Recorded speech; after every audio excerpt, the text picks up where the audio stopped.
பருப்பு பாயசம் ரெசிபி தான் இன்னைக்கு பார்க்க போகிறோம். அதுக்கு மெயினாக தேவைப்படுறது பாசிப்பருப்பு தான். பாசிப்பருப்பை கழுவி இந்த மாதிரி வேக வச்சு எடுத்துக்கிடுவோம். அதே கடையில் நான் கீ 3 ஸ்பூனு ஜவ்வரிசியை நெய்யில் வறுத்துட்டு தண்ணி ஊற்றி வேக வச்சிருவோம். நல்லா ஜவ்வரிசி வெந்ததும் வெந்த பாசிப்பருப்பையும் போட்டு நல்லா வதக்கிட்டு கொடுத்துட்டு அப்புறம் வெள்ளத்தை பொடிச்சு அதையும் மிக்ஸ் பண்ணிக்கோங்க. நல்லா மிக்ஸ் கொடுத்த அப்புறம் 1.5 கிளாஸ் அளவு பால் நான் சேர்த்துக்கிட்டேன்.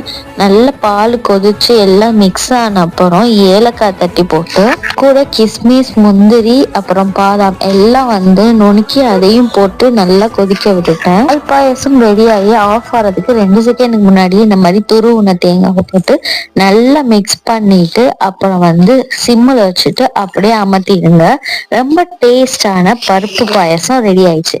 இதை ட்ரை பண்ணி பார்த்துட்டு எப்படி இருக்குன்னு சொல்லிட்டு கமெண்ட் செக்ஷன்ல சொல்லுங்க. நெக்ஸ்ட் ஒரு வீடியோல பார்ப்போம். பாய் பாய்.